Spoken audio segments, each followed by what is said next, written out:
5वां अध्याय। अब भगवान ने अर्जुन को अभी तक बहुत कुछ बता दिया, यज्ञों के बारे में बताया और कर्म करने के तरीकों के बारे में बताया। बहुत सारी बातें भगवान ने बताई अर्जुन को। अब अर्जुन जो है एक प्रश्न करता है, या हमारे मन में जो प्रश्न पैदा होता है कि इस संसार में बिना कर्म किए कोई रह नहीं सकता।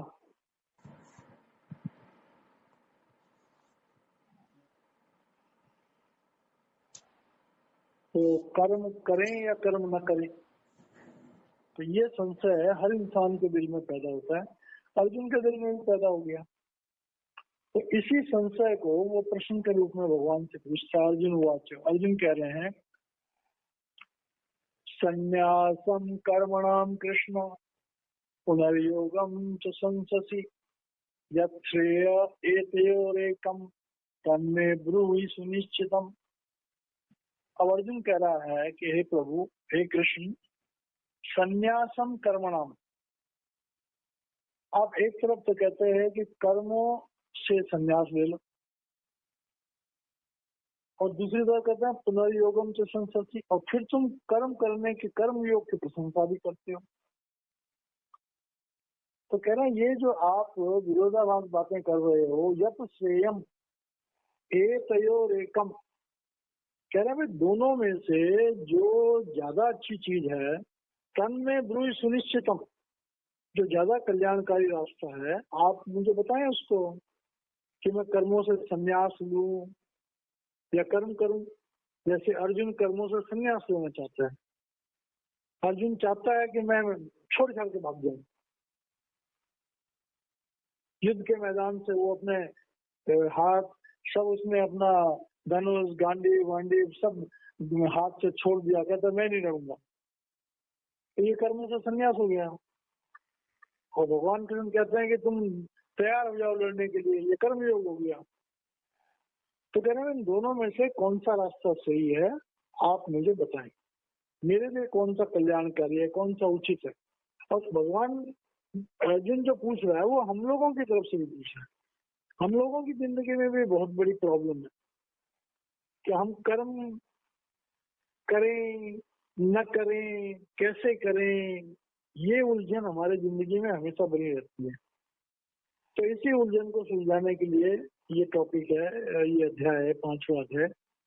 अब भगवान कह रहे हैं, भगवान श्री भगवान वाचक, अब भगवान अर्जुन से कह रहे हैं संन्यासः कर्मयोगश्च निःश्रेयस्करो उभो तयोस्तु कर्म संन्यासात् कर्मयोगे विशिष्यते। अब भगवान कह रहे हैं कि अर्जुन तू पहले इनको समझ तो सही कि ये चीज है क्या।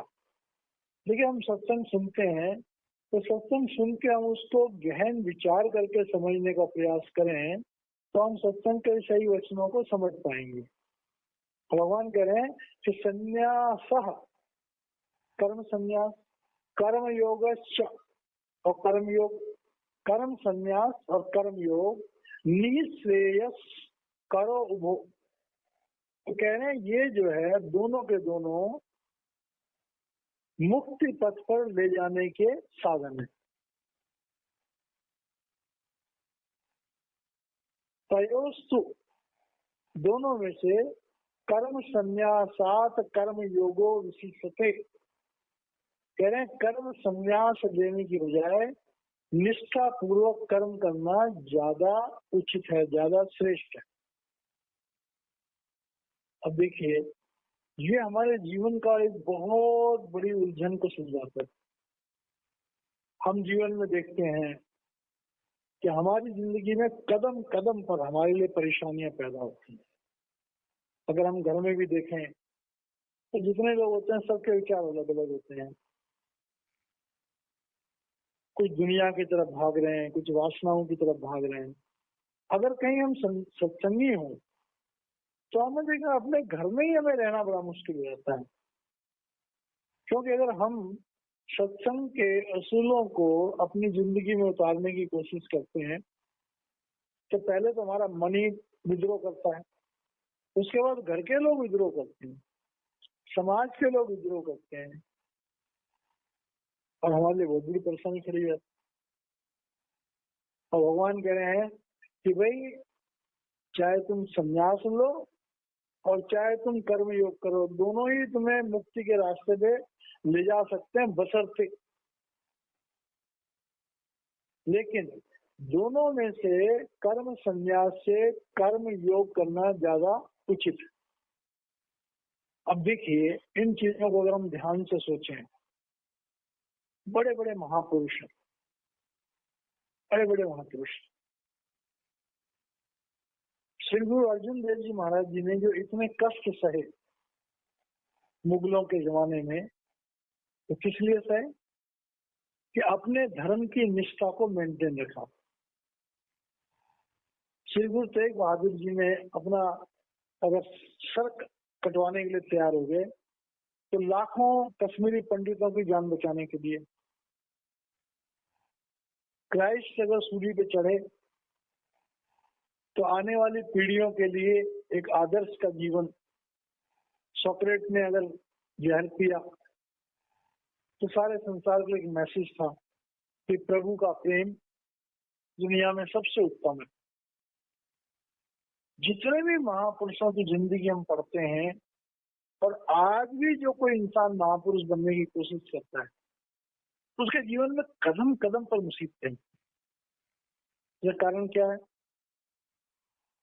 दर्शन सिंह महाराज जी ने अपने जीवन में मनुष्य जीवन की परेशानियों का बहुत बढ़िया चित्रण किया। महाराज जी का शेर है कि रखना कदम मुहाल था इस दिल दही के साथ, तो कोई भी न चल सका मेरी जिंदगी के साथ।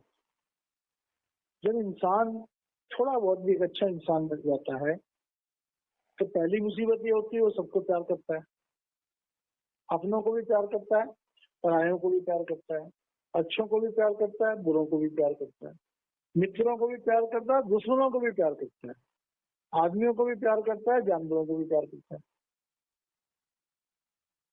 अब हमारी जिंदगी में जो हमारे से ब्लड रिलेशन से जुड़े हुए हैं, उनको ये बात बर्दाश्त नहीं होती है।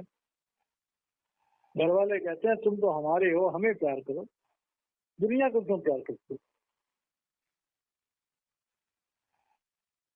तो जो तो दुनिया के दीवाने हैं, तो दुनिया में रमे हुए हैं, उनको लेना देना ही कुछ नहीं है, तो उनको दुनिया के मजे लेते हैं और बाद में भुगतते हैं। लेकिन जो परमार्थ पे चलने वाले लोग हैं, उनकी जिंदगी बड़ी खतरनाक है। वो दुनिया से मिल नहीं सकते, जिस रास्ते वो चलते हैं उस रास्ते पे कोई उनके साथ चल नहीं सकता। दर्शन सिंह महाराज जी ने क्या कहा था, बहुत हमेशा याद रखने वाली चीज है कि मैं अकेला ही चला था जानी बेमंजिल, मगर लोग साथ आते गए और कारवां बनता गया। अनंतपुरम में एक टाइम में 2-2 250 लोग आया करते थे। कोई पौधा लगाओ तो 16 साल में महा बड़ा वृक्ष बन जाएगा। लेकिन सत्संग की जिंदगी क्या है कि 16 साल पहले जहाँ 250 लोग आया करते थे, आज 2.5 आदमी भी आने को तैयार नहीं। तो दूसरा श्लोक क्या था, दूसरा जो शेर है कि सुनसान पड़ी है दिल की वादी, अकेला मैं भी तलाश नहीं, इश्क के राहरों कहाँ है, वफाओं का काफिला कहाँ है, सब भाग गए। अब जब सब भाग गए तो उसके बाद भी उस रास्ते पे चलना, उन असूलों पे चलना, यह है कर्मयोग। कर्मयोग जो है श्रेष्ठ है, लेकिन कर्मयोग बड़ा खतरनाक है। संन्यास बड़ा आसान है, जिससे बनती नहीं है उससे मुंह मोड़ लो, सगे माँ बाप से मुंह मोड़ लो, भाई बहनों से मुंह मोड़ लो, जो मतलब है उनके साथ रहो, जो मतलब नहीं मत रहो उनके साथ। बड़ा आसान काम है। लेकिन मर्यादाओं को, अपने असूलों को, अपने फर्जों को निभाना बड़ा मुश्किल काम है, और वो भी निष्काम कर्मयोग के साथ बड़ा मुश्किल काम है। कोई संत महात्मा ही निभा सकता है इसको। तो देख लो, जिनसे हमारी बनती है उनसे हमारी मित्रता है, जिनसे नहीं बनती है बात भी नहीं करता उनसे, तो सगे माँ बाप भी क्यों ना हो। तो इस अंदर की भावना को मद्देनजर रखते हुए हम इसको समझ पाएंगे। कि तयोस्तु में दोनों में से कर्म संन्यासाता कर्म योगो विशिष्यते। तो कर्मों से भागना तो बड़ा आसान काम है, लेकिन दुनिया में रह करके कर्मों को, अपने नियत कर्मों को, अपने पारिवारिक कर्मों को, सामाजिक कर्मों को, प्रभु समर्पित कर्मों को करते हुए और अपने विवेक को बनाए रखें, बर्दाश्त करते हुए। जिनका हम भला कर रहे हैं वही हमारा बुरा कर रहे हैं, फिर भी हम भला करते जा रहे हैं। बड़ा मुश्किल काम है। संतों के लिए पॉसिबल है, आम इंसान के लिए पॉसिबल नहीं है। आम इंसान तो टिट फॉर टैट करता है। तो ये आसान सी बात है, लेकिन ये आसान सी बात नहीं है। एक लाइन जो है हमारे जीवन के लिए बहुत बड़ा मार्गदर्शन, बहुत बड़ा मार्गदर्शन। तो संत महात्माओं की जिंदगी में ये कैसे पॉसिबल होता है? जब उनमें विनम्रता आ जाती है, जब उनमें विरक्ति आ जाती है, जब उनके अंदर दया कूट कूट कर भर जाती है, जब उनको वासनाओं से परे हो जाते हैं, जब वो लोभ से परे हो जाते हैं, तो ये जीवन बिता सकते हैं, वो नहीं बिता सकते। तो भगवान कह रहे अर्जुन कि कर्मों से भागना उससे उचित, उससे श्रेष्ठ है कि कर्मों को निभाना। यहाँ कर्म योग का मतलब कर्मों को निभाने की बात, टिट फॉर टैट वाली बात नहीं है, कर्मों को निभाने की बात। बाइबल में जिक्र आता है कंपैशन का, कि दुनिया में क्या हाल है। एक सुनसान सा रास्ता था, उस रास्ते पे एक नौजवान बड़ी बुरी तरह घायल, उसके जिस्म पे कई घाव लगे हुए हैं, खून बह रहा है, वो सड़क पर पड़ा हुआ है। उस रास्ते से पहले एक साधारण इंसान गुजरा, वो बेचारा डर के मारे भाग गया। पता नहीं क्या चक्कर है, आम आदमी घबरा के भाग जाता है।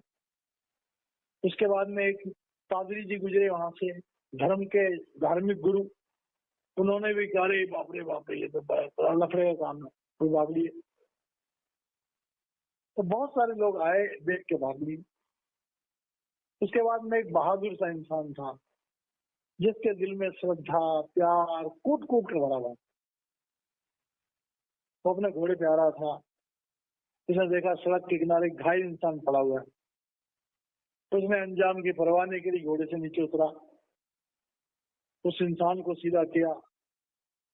उसके पास कोई दवाई थी, उसने थोड़ी बहुत उसके घाव पर वो दवाई लगाई, उसे अपने घोड़े पर डाला और बगल के एक सराय से उसमें ले गया। वहां जाके उसको सराय में लटा दिया। जो पैसे थे वो सराय वाले को दिए, इसकी देखभाल करते रहना, कुछ दिनों के बाद मैं वापस आऊंगा तो बाकी बिल भी तुम्हारा चुका दूंगा। तो बाइबल में एक कंपैशन कि सचमुच में जो प्रेम होता है, सचमुच का प्रेम, तो सचमुच के प्रेम में क्या होता है? न कोई भय होता है, न कोई संशय होता है, न कोई कुछ होता है। लेकिन कितने लोग बहुत बहादुर, जो फना होने वाले हैं, एकदम से कुर्बान होने वाले हैं, वही कर पाते हैं। तो इस कथा से एक नॉर्मल बात है कि आम जिंदगी में देख लो, ये तो चलो बाइबल की कथा है, वैसे भी देखा जाए आज की डेट में सड़क पे किसी का एक्सीडेंट हो जाता है तो सामाजिक कानूनी दाव पेचों के चक्कर में अक्सर लोग भाग जाते हैं। कोई बड़े समाज सेवी होते हैं, बड़े धाकड़ टाइप के, जो कहते हैं ऐसी तैसी में क्या जो होगा देखा जाएगा, और हेल्प करते हैं। तो कहने का मकसद क्या है कि समाज के जिस दायरे में जो रह रहा है, अपने कर्मों को निभाने के लिए अपना सब कुछ कुर्बान कर देने को भी तैयार जो हो, उसे हम असली कर्मयोगी कहें। मतलब वो कर्मयोग इसलिए नहीं है कि मैं अपने लिए कुछ जोड़ूं, मैं अपनी प्रॉपर्टियां बनाऊं।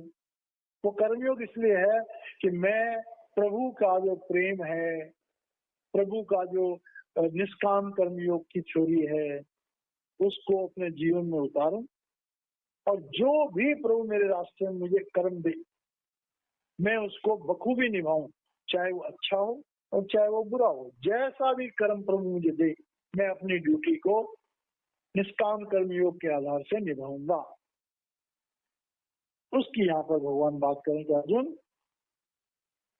संसार में अलग अलग विचारधारा के कारण से अलग अलग समय पे इंसान कर्मों से भाग जाता है,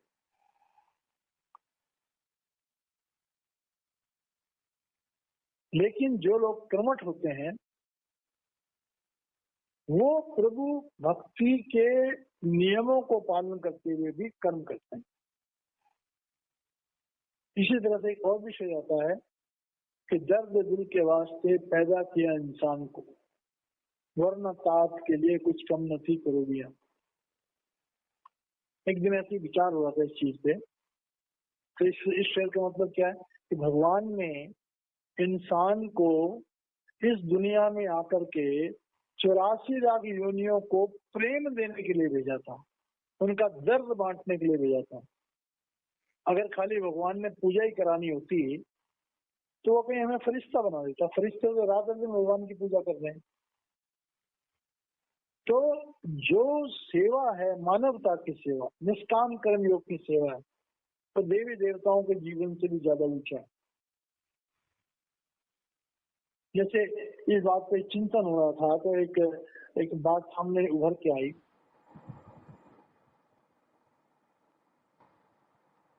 हम करते हैं और हम उसके प्रेम में बेहोश हो जाएं, अपनी सुध बुध खो बैठे, तो ऐसे बेहोश प्रेमी को जिसे हम प्रेम करते हैं वो अपने कंधे पे लाद के हमें ले जा रहा है, और दूसरी तरफ एक दूसरा इंसान है वो उतना ही प्रेम करता है, लेकिन वो जिसको प्रेम करता है उसके काम में सहायता कर रहा है।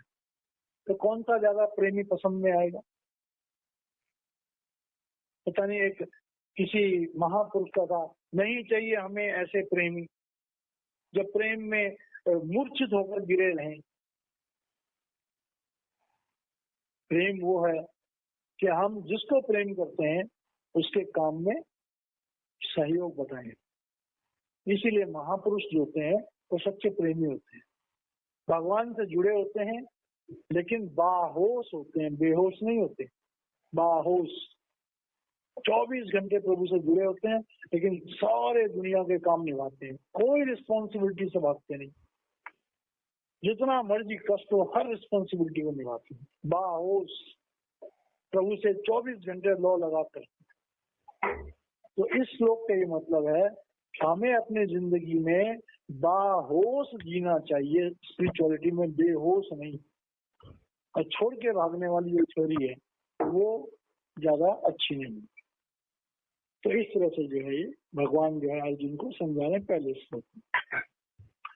अब दूसरे श्लोक में कि कर्म योगी और सन्यासी उनकी समझ कैसे होनी चाहिए, और सन्यासी कौन है और कर्मयोगी कौन है, उनकी परिभाषा क्या है, उसको एक दूसरे श्लोक में बहुत अच्छी तरह से समझा रहा है। श्रेय स्वनित्य सन्यासी यो न देष्टि न कांक्षति निर्द्वंदो ही महाबाहो सुखम बंधात प्रमुच्यते। भगवान क्या कह रहे हैं कि भाई जो सन्यासी है वो कर्मों से भागने की बात करता है, मतलब कर्मों के फल को नहीं चाहिए उसको। लेकिन कह रहे हैं कि जो आदमी ग्रस्त में भी रहता है, जो आदमी किसी भी क्षेत्र में रहता है, तो वो आदमी जो है श्रेय सानिध्य सन्यासी, श्रेय माने जान, सानिध्य सन्यासी, भाई वो तो हर समय सन्यासी है। यो न द्वेष्टि न कांक्षति, जो न किसी चीज की अपेक्षा करता है और न किसी से दुश्मनी रखता है, घृणा करता है। मतलब संसार में न वो किसी अच्छी चीज की तरफ लालच करता है, न बुरी चीज से घृणा करता है। मतलब देखो, परमात्मा जो है संसार में समस्त जीवों को सूर्य की रोशनी देता है, बरसात का पानी देता है, प्रकृति के फल देता है। जो लोग भगवान का कभी नाम नहीं लेते हैं उनको भी रोटी मिलती है। एक कहानी आती है हजरत मूसा के टाइम में। हजरत मूसा एक बहुत बड़े महात्मा हुए। तो हजरत मूसा जो है वो इस कोटि के महात्मा थे कि उनके खुदा से जो है मुलाकात ध्यान में उनको उनकी पहुंच थी। तो एक दिन की बात है कि हजरत मूसा जो है वो शाम के टाइम खाना खाने का टाइम आया। उनका नियम था जो भी आता था उसे तो खाने भोजन के टाइम जो आएगा उसे अपने साथ भोजन कराएंगे। एक दिन एक नास्तिक आ गया। अब नास्तिक आया तो हजरत मूसा जो है जब भोजन करने लगे तो उसको भी कहा तुम भी करो। अब उसने जो है जैसे बैठा तो एकदम से जो है वो खाने की तरफ दौड़ा।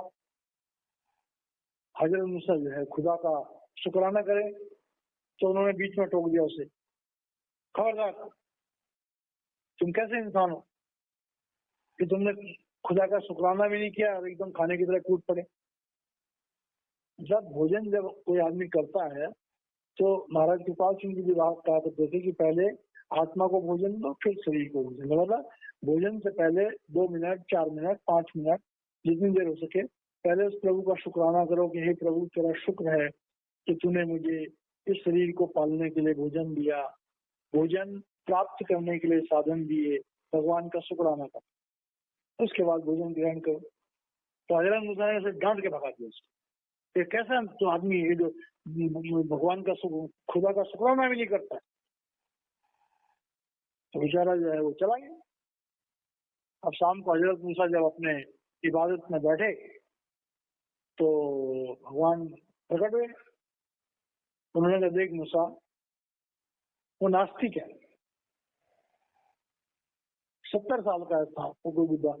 कह रहा 70 साल से मैं इसको रोज खाना देता हूँ, दिन में 2 बार 3 बार। फिर वो तेरे पास आया था, तूने कौन सा परदेश देना था? जो मैंने तुझे दिया तो उसमें से तूने बांट के खाना था। तो कह रहा तेरे दिल में इतनी भी जगह नहीं थी। कह रहे उसने समझ लो कि मेरा शुक्राना नहीं किया था तो कम से कम तो मिल बांट के तो खाना तो खा सकता था। हजरत मूसा ने जो है खुदा से माफी मांगी उसके लिए। तो कहने का मतलब ये है कि संसार में हम अच्छाई और बुराई का जो डिस्क्रिमिनेशन करते हैं,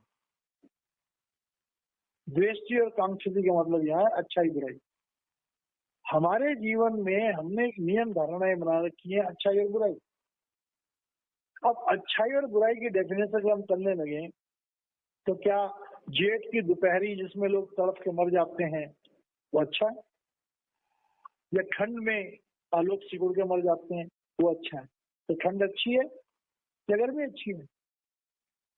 तूफान आता है, सैकड़ों मकान ढह जाते हैं, सैकड़ों पेड़ ढह जाते हैं, लेकिन दूसरी तरफ ऑक्सीजन जो है वो हमें जिंदा रखती है। तो अगर हम प्रकृति में देखें तो बड़ा दिमाग खराब हो जाएगा।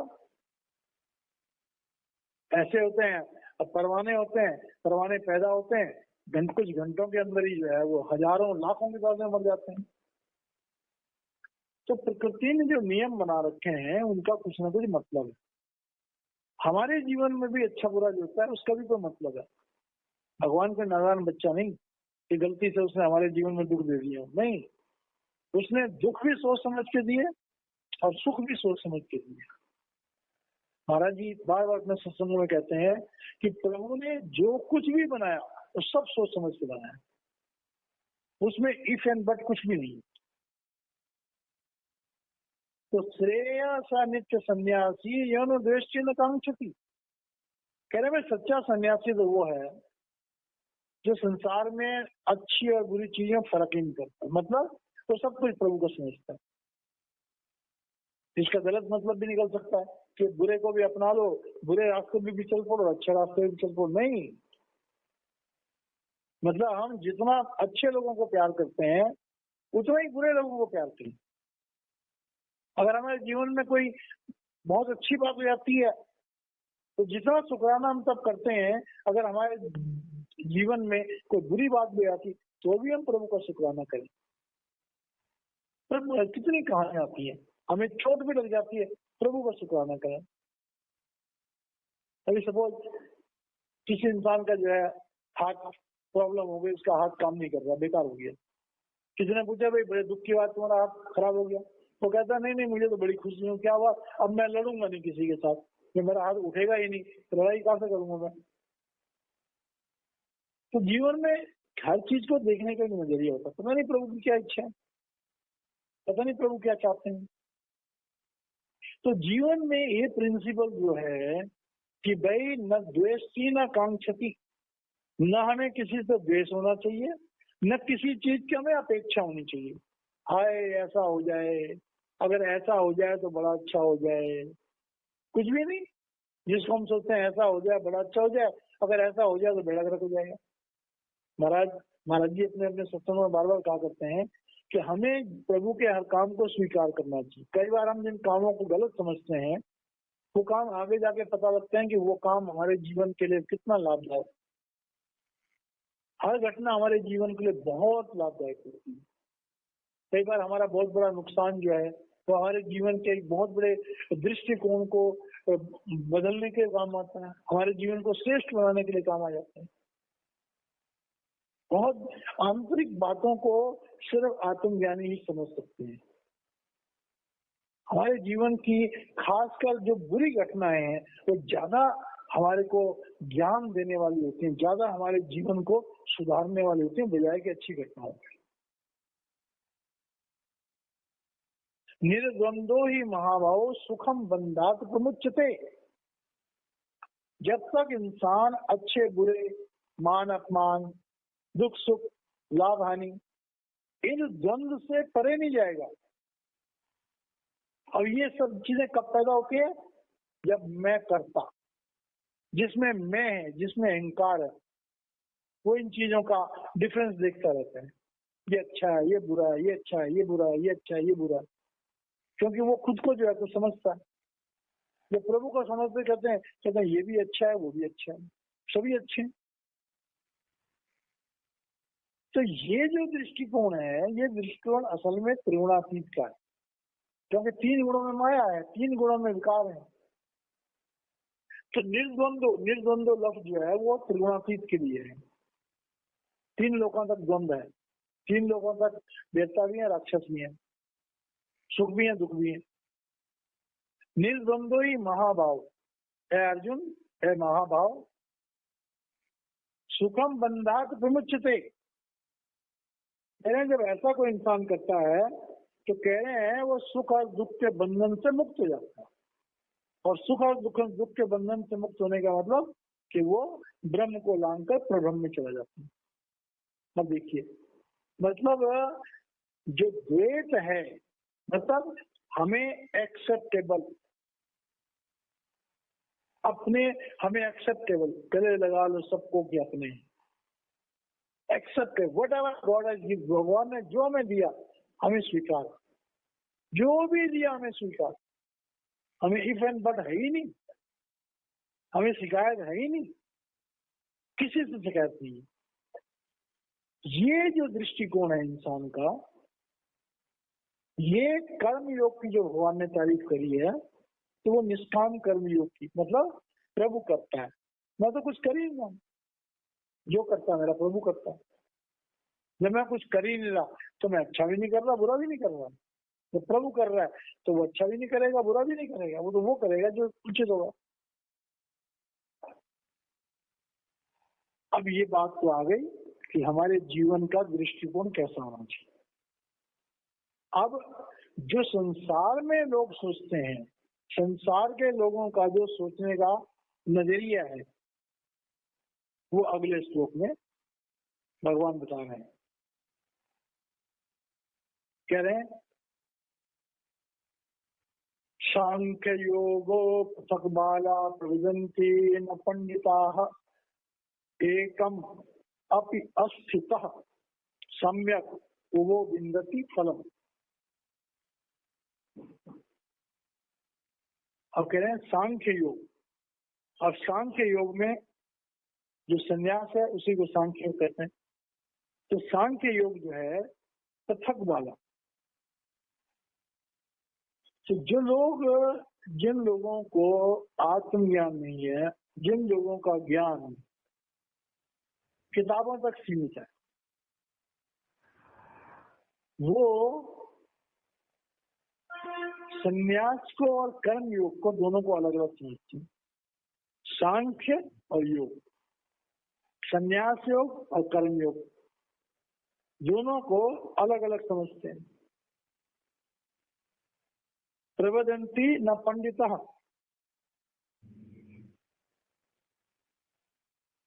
लेकिन जो पंडित लोग हैं, और पंडित का मतलब विद्वान, और विद्वान का मतलब यहाँ पर किताबों का ज्ञान वाला नहीं है, विद्वान का मतलब आत्मज्ञान।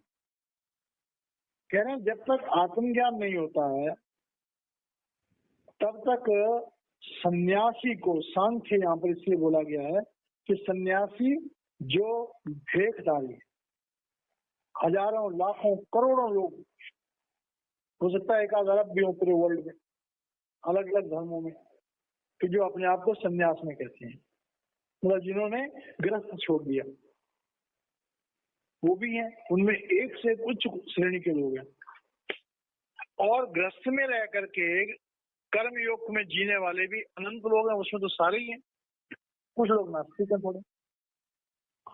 तो कह रहे हैं कि जिन लोगों को ज्ञान नहीं है वही दोनों को अलग अलग समझते हैं। जो ज्ञानी होगा वो तो ये देखेगा कि किसके कर्म अच्छे हैं, किसका दृष्टिकोण अच्छा है, किसकी भावनाएं अच्छी हैं, किसकी रहनी अच्छी है, किसके अंदर सदाचार है, कौन मनुष्य जीवन का लाभ उठा रहा है। एक इंसान है, उसने संन्यास ले लिया, कपड़े रंगा लिए, और सड़कों पे बड़ा दुख लगता देख के कि सन्यासियों के कपड़े पहन के चौराहों पे जो लोग भीख मांग रहे होते हैं, सन्यास के कपड़े पहन के घरों में जाके भीख मांग रहे होते हैं। कितने शर्म की बात है। मतलब उस दिव्य वस्त्र को जो है लोग एक भीख मांगने का साधन समझते हैं। तो कह रहे हैं कि भाई कभी कोई संन्यास, सांख्य योग जो है वो कोई कपड़े रंगाने का काम नहीं है या घर छोड़ने का काम नहीं है। सांख्य तो है, सांख्य का मतलब है इंद्रियों से विरक्ति, कि वो इंद्रियों की जो तृप्ति है उस तृप्ति से ही विरक्ति कर लेते हैं। तो वो तो वही सन्यासी है। और ऐसे कर्मयोग वाले भी हैं जो सकाम कर्म वाले हैं, तो उनकी जिंदगी तो बर्बाद है, वो तो कर्मों के विधान में फंस जाएंगे। तो सन्यासियों में विरक्त और गृहस्थियों में निष्काम कर्मयोग, इस तरह के जो लोग होंगे वही असल में है। तो कह रहे हैं जो ज्ञानी लोग होते हैं वही समझ पाते हैं कि असल में चाहे वो सन्यासी के वेश में चाहे गृहस्थी के वेश, निष्काम कर्म योग में कौन लिप्त है। अगर गृहस्थी निष्काम कर्म योग में है तो सन्यासियों से ज्यादा बढ़िया है। अगर सन्यासी निष्काम कर्म योग में तो वो देवताओं से बेटर है। अब कह रहे हैं एकम अपि अस्थितः, कह रहे हैं चाहे तुम पूर्ण रूप से संन्यास ले लो और चाहे तुम पूर्ण रूप से निष्काम कर्मयोग को कर लो, एकम अपि स्थित, दोनों तरीकों से अगर तुम अपनी उस विरक्ति की भावना में स्थित हो जाओ, सन्यासी हो तो अपने मन इंद्रियों पर तुम्हारा काबू होना चाहिए, तुम्हें संसार से कोई अपेक्षा नहीं होनी चाहिए, किसी से तुम्हारी मोहब्बत नहीं होनी चाहिए, किसी से तुम्हारी दुश्मनी नहीं होनी चाहिए, प्रारब्ध से जियो, जो प्रभु दे दे ठीक है, मिले तो ठीक, न मिले तो ठीक। अगर ऐसा कोई सन्यासी है तो वो प्रभु का प्यारा है। और जो दुनिया में रह रहा है वो भी जो है अपने धर्म का पालन करते हुए जो भी उसको मिल जाए उसका प्रभु का प्रसाद समझ के मिल बांट के खाए, तो वो भी योगी है। तो कह रहे हैं कि सम्यक उभयो बिंदते फलम, कह रहे हैं दोनों रास्तों में से अगर सच्चे तरीके से कोई इंसान अपने धर्म का पालन करे तो उसे परमात्मा की प्राप्ति बिंदते फलम, उसे फल के रूप में परमात्मा की प्राप्ति जरूर होगी। चाहे वो सन्यासी के वेश में है और चाहे वो गृहस्थी के वेश में। असल में यह है कि आपने अपनी आत्मा की शुद्धि कितनी करी। अब आत्मा की शुद्धि का मतलब होता है कि मन की शुद्धि। आत्मा तो शुद्धि होती है, लेकिन जब मन पर लगी हुई गंदगी है वो कितनी साफ करी। और मन की गंदगी साफ कहाँ से होगी? जब हम शब्द के साथ जुड़ेंगे। बरिए मति पापा के संग सो धोपे नामी करण। जब तक हम अंदर के शब्द के साथ नहीं जुड़ेंगे तो हमारे मन के अंदर की गंदगी जो है वो कभी भी दूर नहीं हो सकती है। अब आगे जो है ज्ञानियों के ज्ञान योग सांख्य योग में और आगे कुछ बता रहे हैं। यत सांख्ये प्राप्यते स्थानम तद योगो अभिगम्यते एकम सांख्यम च योगम च य पश्यति स पश्य। उसी बात को दोबारा करें। यत सांख्य कह रहे हैं। अब यहाँ पर सांख्य को इन्होंने ज्ञान योग से जोड़ दिया। मतलब सांख्य का मतलब यह है कि सांख्य अगर संन्यास लिया और आत्म जागृति नहीं हुई, आत्मज्ञान नहीं हुआ, तो फिर तो उसके लिए धिक्कार है। घर बार भी छोड़ा, संसार भी छोड़ा, और जिस काम के लिए छोड़ा वो मिला ही नहीं, तो उसके लिए भाई धिक्कार है। तो कह रहे हैं अगर तुमने संन्यास ले लिया तो प्रभु की प्राप्ति तुम्हारे लिए अनिवार्य है। प्रभु की प्राप्ति अनिवार्य है। अगर प्रभु की प्राप्ति नहीं करी तो धिक्कार है उस संन्यास के लिए। तो दुनिया भी छोड़ी और प्रभु भी नहीं मिला। और कहते हैं कि तत् योगो अभिगम्यते, लेकिन कह रहे हैं मुबारक है वो ग्रस्त, मुबारक है लोग जो दुनिया में रहते हैं। अब दुनिया में रहते हुए जैसे जल में कमल निरालम, मुर्गा भी निशाने, सूरज शब्द भाव सागर चलिए नानक नाम बखाने। कि ग्रस्त में रह करके जिन्होंने अपने आप को जो है कर्मों के विधान से बचा लिया, फिर वो बड़े मुबारक है।